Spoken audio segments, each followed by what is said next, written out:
Bueno, estando ya sobre el final de la actividad, abrimos ahora el espacio de intercambio con la audiencia, el espacio para responder las preguntas que nos han ido haciendo llegar durante el transcurso de la actividad.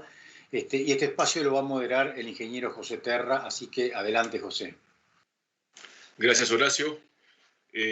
Empezando por la tanda de preguntas, tenemos una específicamente dirigida a Fernando Pérez de Vida y dice lo siguiente: ¿cómo complementa y qué características diferenciales tiene la línea SLI 09193 respecto a INEA Merín e INEA Olimar hoy en el mercado? Muchas gracias por la pregunta, porque en la presentación tal vez no fui lo suficientemente enfático. SLI 9193 es un cultivar de ciclo intermedio, es decir, un ciclo muy similar al de INEA Olimar. Y sobre todo, el objetivo de trabajo estaba apuntado a obtener también resistencia apiricularia en hojas y huesos. En definitiva, 91-93 entonces es un cultivar de ciclo como el de Olimar, claramente más corto que el de las variedades de más alto potencial, como Merín, como 91-97, y resistencia pericularia. El objetivo, o digamos el concepto de por qué lo vemos como complementario, por, bueno, cuestiones bien prácticas desde el punto de vista del manejo de chacra, tanto como un cultivar que podría complementar una siembra que tal vez no se pueda hacer toda en tiempo, como temprana, y cuando es necesario de repente tener algún otro cultivar en una siembra más tardía, 91-93 podría cumplir ese rol, con la clara ventaja también luego en todo lo que es la logística de la cosecha.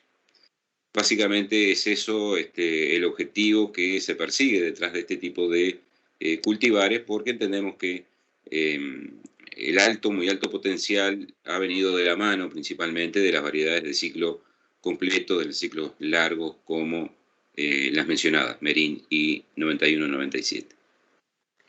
La siguiente pregunta es para Federico Molina y dice lo siguiente: ¿qué lugar tienen en el sistema las dos líneas SCL mostradas por Federico Molina? Buenos días, muchas gracias, José, por la pregunta y a quien la haya realizado. Básicamente, creo que uno de los puntos más fuertes y más importantes es que estamos hablando de dos cultivares resistentes a pericularia, cuando hoy en el mercado el testigo que tenemos es susceptible. Eso ya nos da una ventaja comparativa. Además de eso, creemos que tienen diferente posicionamiento, básicamente por el ciclo. Hay un cultivar, como el caso de CL1294, que es de ciclo intermedio corto, probablemente algún día menos o muy similar a Olimar. Y el cultivar CL1202 es un ciclo largo, muy parecido a Merín. En este caso, estamos pensando que la CL1202, incluso por un tipo de planta y por varios temas, debe tener su nicho más bien en la zona norte, y seguramente el cultivar CL1294 más bien acá en el este. Obviamente que también la 1202 cuando hablamos de siembras tempranas. Básicamente es eso. Muchas gracias. La siguiente pregunta es para Álvaro Roel y tiene que ver con temas climáticos. Son dos preguntas que creo que van por la misma línea.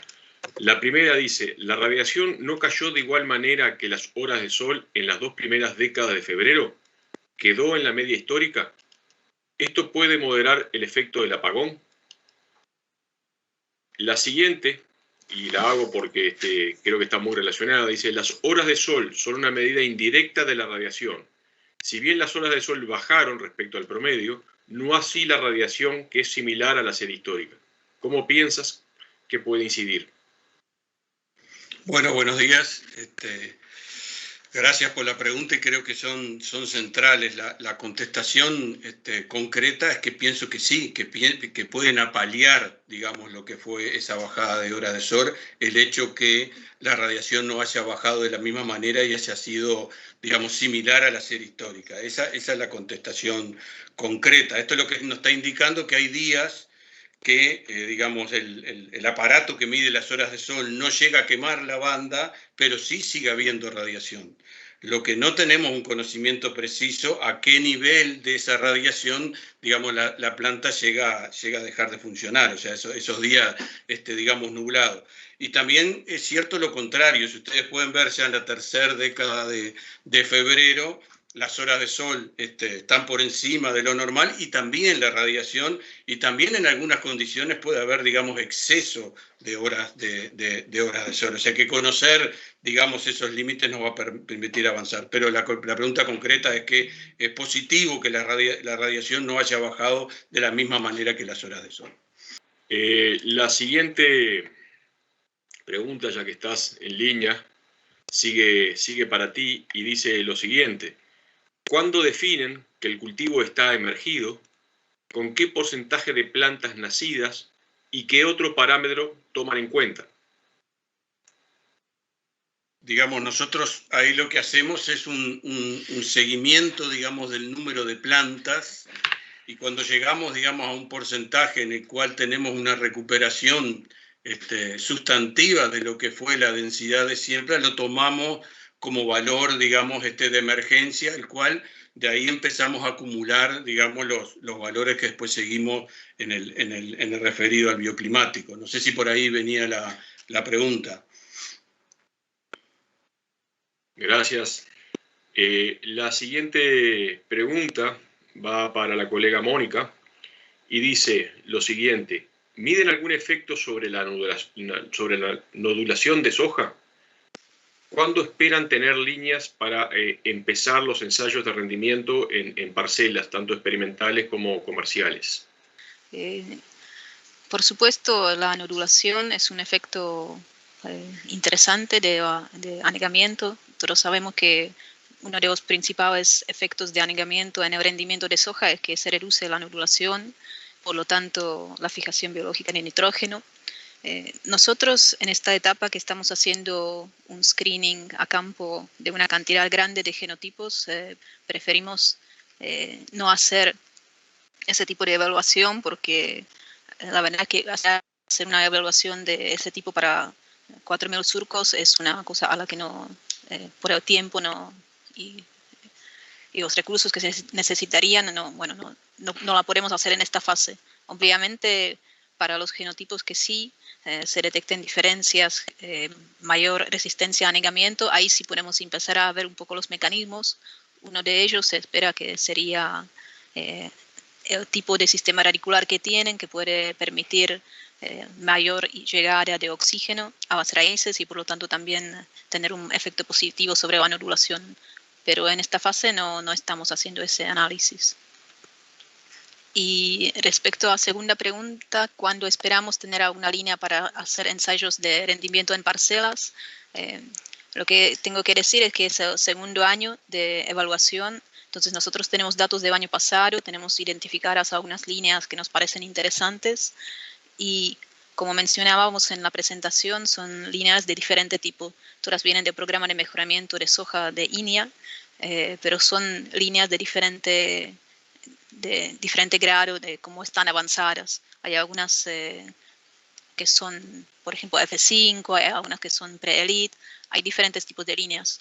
Por lo tanto, depende con esta evaluación en segundo año, si se confirman los datos del año pasado, bueno, ahí recién vamos a saber qué líneas se podrían usar para evaluación en parcelas de rendimiento. Así que esperemos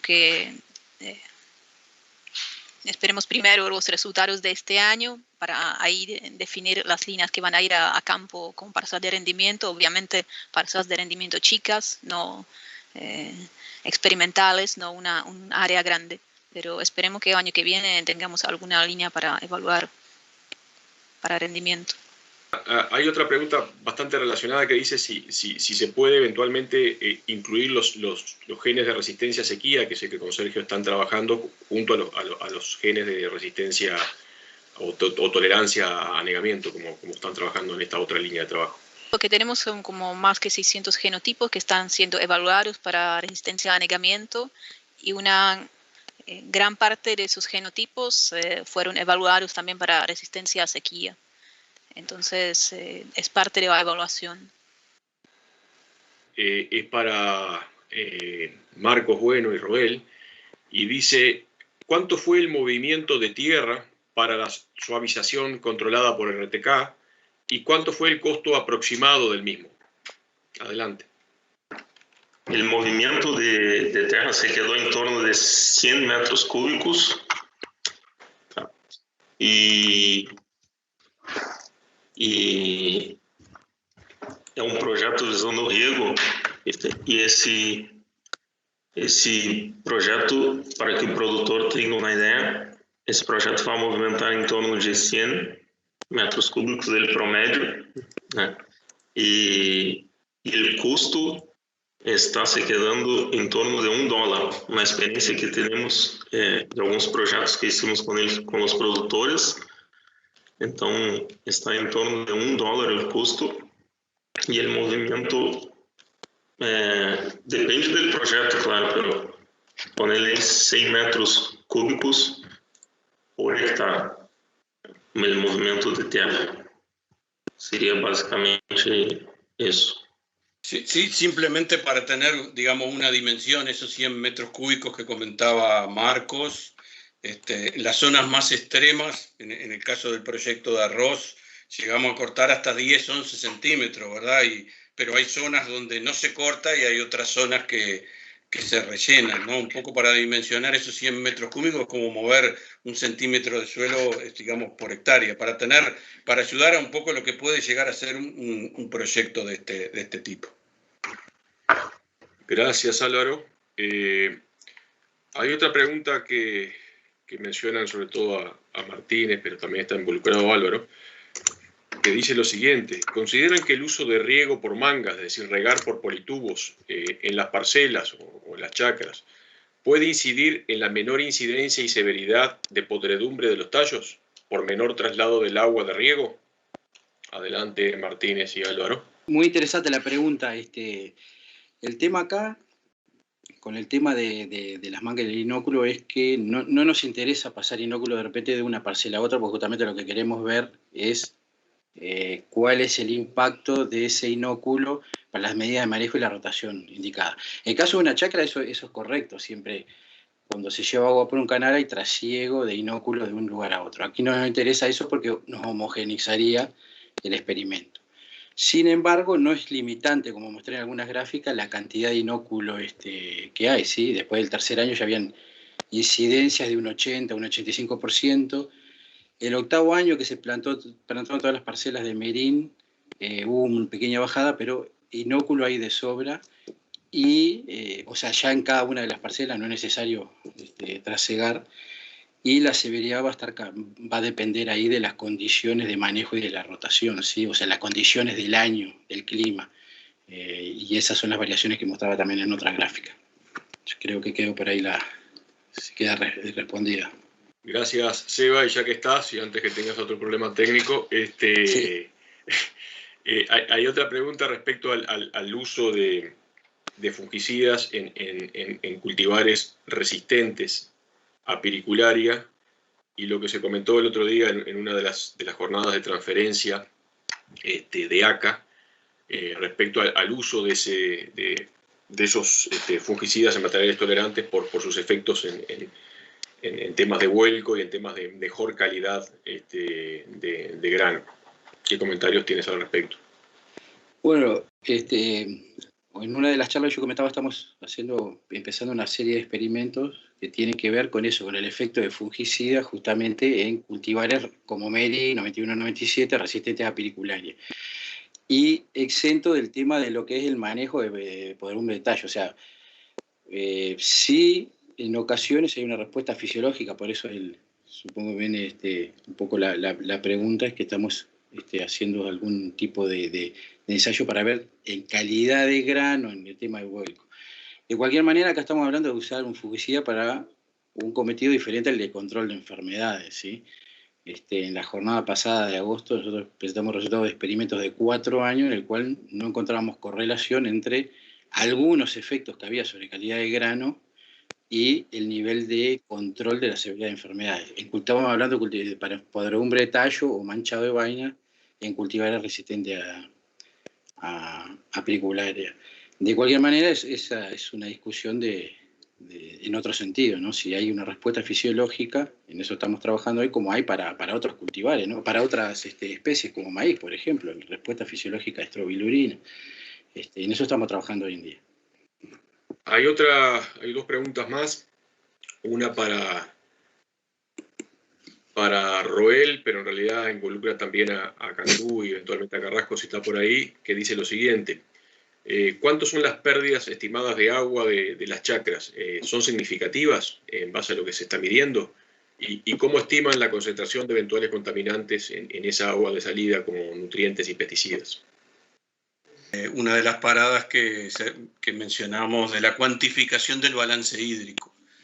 Creo que tenemos bastante datos de lo que son las entradas de agua. Hemos medido entradas de agua en muchos ensayos, y en chacras y en situaciones comerciales, pero mucho menos tenemos de lo que es la salida de agua, y por eso estos dispositivos que Matías le mostraba hoy más temprano. Y realmente, digamos, si son significativas o no, tiene el desafío de que es muy variable y que depende mucho de las precipitaciones que ocurran, digamos, en cada una de las zafras, ¿no?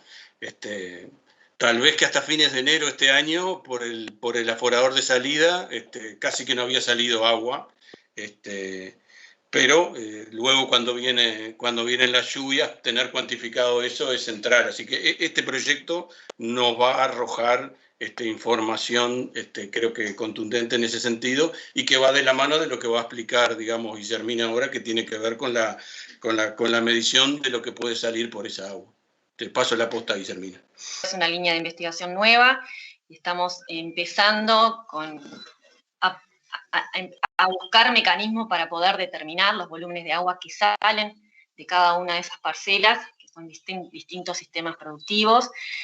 En este estudio que presentamos, lo que estamos haciendo es usando una ecuación de balance hídrico para poder estimar lo que estaría saliendo de agua, y con ese volumen de agua y las concentraciones de nitrógeno y fósforo que están en el agua, poder hacer el cálculo de los kilogramos por hectárea por zafra de nitrógeno y fósforo que salen del sistema. Es una cuenta muy, muy, muy fácil. O sea, el balance hídrico lo que hace, toma las entradas de agua y las salidas. Las entradas es lo que es agua de riego y la lluvia, y las salidas lo que serían las pérdidas por infiltración, por el escurrimiento, por evapotranspiración, y por otro lado tenemos una lámina de agua establecida de 10 centímetros. Entonces, en esa ecuación nosotros estamos determinando lo que está saliendo de agua. Y por otra parte, estamos probando esos aforadores de salida. Nuestra idea a futuro es empezar a contar y a probar con nuevos sistemas que nos permitan determinar los volúmenes de agua que salen, y así poder hacer ese cálculo que, como les digo, son, por un lado, tener los milímetros de agua, y por otro lado, tener las concentraciones en agua para poder multiplicarlos y que nos dé esos kilogramos por hectárea de nutrientes. Una complementación. Nosotros acá tenemos, digamos, dos supuestos. Un supuesto es que si seguimos la evolución, ya sea del nitrógeno, del fósforo, del agroquímico dentro de la parcela, esa misma concentración va a ser la que va a tener el agua de salida. Si bien no estamos midiendo en el agua de salida, tenemos ese supuesto, y por eso la importancia de tener bien medida esa agua de salida, ya sea a través del balance hídrico de una ecuación y a través de los aforadores estos que les presentamos. Hay dos preguntas más. Una, supongo que desde el exterior. Dice, hola, muy buena la jornada, y pregunta lo siguiente: ¿qué efecto tiene la radiación sobre la malformación de granos en variedades tardías? ¿O qué otro factor, además de la radiación biótico, por ejemplo, los insectos, generan granos malformados? Yo no tengo respuestas, capaz que entre Álvaro y Seba pueden contestar esa pregunta.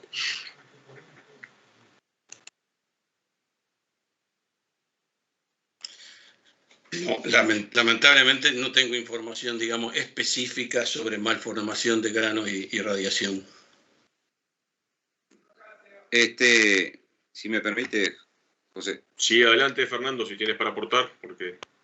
No, el punto, sin ser muy extenso, yo diría que, acordando con lo que dice Álvaro, no tenemos una información así definida, concreta, resultante de trabajos experimentales. Sí tenemos algunos trabajos hechos en algún par de años, unos años más atrás, en el que, cambiando la cantidad de radiación a través de ensayos de sombreamiento de materiales, cultivares, las variedades principales, en aquel caso eran Tacuarí, Olimar y 144, había un impacto de ese sombreamiento que seguramente fue más extremo que las condiciones que se presentaron este año, generaba una respuesta clara en la pérdida de rendimiento a través de un aumento en la esterilidad o presencia de granos vacíos y un incremento también de granos medios, granos que no llegan a un pleno llenado. Entonces, eso y la bibliografía un poco nos guía, puede tener un paliativo que tenga un vínculo genético, varietal, por aquellas variedades que tienen más capacidad unas que otras en la generación de reservas de carbohidratos no estructurales que por lo general se acumulan previo a floración. Esa acumulación previa a floración es muy dependiente también de las condiciones ambientales, sobre todo de la radiación que transcurra en ese periodo. Y luego esa reserva se removiliza y de alguna manera contribuye, es un paliativo a la falta de energía que el cultivo recibe en el periodo de llenado de grano expresamente. Entonces creo que, y aprovecho para, uno cree que hace un aporte en este sentido, digamos que agregando a lo que fue la presentación muy buena de Álvaro y ese razonamiento que él hizo en su presentación, creo que tuvimos condiciones excelentes, previas a floración, él lo dijo, él lo mostró con los datos, que podrían dar lugar a una importante acumulación de ese tipo de reservas en las variedades, las cuales pueden estar hoy funcionando como paliativo, y de alguna manera hacer que ese impacto de ese apagón no sea tan drástico. Yo le planteo a los memoriosos, yo no soy, justamente no es mi faceta principal, pero en el año 2014-15 tuvimos un año con características algo parecidas. Lo único que el apagón fue un poco antes, fue en la segunda quincena de enero. Y también nos planteamos todo este tema con una preocupación enorme. Y resultó una zafra muy buena, entonces allí anduvimos un poquito desconcertado. Pero bueno, ojalá esto ayude a responder un poquito ese punto que la pregunta planteaba. Gracias. La última pregunta que llega está relacionada es para Fabini, y pregunta si, o eventualmente Jesús, si nos está acompañando, pero cualquiera de los dos la puede contestar, si se han encontrado diferencias muy importantes en lo que es la tasa de mineralización de nitrógeno del suelo, en ese trabajo que lo compara sobre distintas rotaciones y dosis de nitrógeno. Buenos días a todos, muchas gracias por la pregunta. Hemos encontrado diferencias, sí, pero los números están muy crudos todavía y nos faltan datos. Lo principal que les puedo decir es que en el total mineralizado es bastante menor el de las rotaciones de arroz continuo y del segundo arroz después de la pastura. El total es bastante menor y presentan las tasas de mineralización, si bien más o menos el mismo comportamiento, unos kilos menos cada 15 días, que es lo que medimos nosotros, se presenta cada 15 días, tipo, no sé, 5 kilos menos, por decir algo, y eso obviamente nos limita el total de lo que puede mineralizar el suelo. No les puedo decir mucho más porque nos faltan datos, como les digo, estamos todavía procesando y nada, pero sí, hay diferencias, que además se ven en la curva de dilución de nitrógeno. Si bien están más o menos a la par en el comportamiento, siempre la de arroz continuo y la del segundo arroz después de pastura están bastante por debajo en su capacidad de absorción también. Entonces, es como que todo cierra el círculo de, bueno, hay menos nitrógeno, demora más en salir el nitrógeno, y bueno, nada, confirma nuestras sospechas, pero todavía no tengo una gráfica para presentarles que calculo que para la próxima jornada se las tendré pronto. Muchas gracias, Guillermo. Aquí Jesús aporta que en general lo que mineraliza el suelo está muy bien acompañado por lo que va tomando el cultivo a lo largo del ciclo, muy bien sincronizado. Entonces, bueno, en ese sentido ese trabajo está arrojando luz sobre ese tema también. Bueno, para cerrar, me resta en primer lugar agradecer a todos los compañeros de INEA que han estado de alguna forma organizando esta actividad, tanto del programa ROS como de la Unidad de Comunicación y Transferencia de Tecnología de esta estación y de Tacuarembó, particularmente a Ramiro, que ha estado detrás de cámaras en todos los videos que han salido muy buenos. En segundo lugar, comentarle que nos vamos a estar viendo en invierno para ver los datos experimentales de todas estas actividades que hemos ido mostrando. Nos parecía clave que ustedes se llevaran una imagen de lo que fueron los trabajos en el campo para después discutir esos trabajos con más argumentos y con más datos durante el invierno. Y por último lugar, desearle a todo el sector, a productores, molinos y todo, digamos, la gente en definitiva que está atrás de las chacras y la industrialización del producto, la mejor zafra para todos que vaya si se necesita para capitalizar estas mejores perspectivas que tiene el cultivo en el país. Así que a todo el mundo, muchas gracias y nos estamos viendo pronto.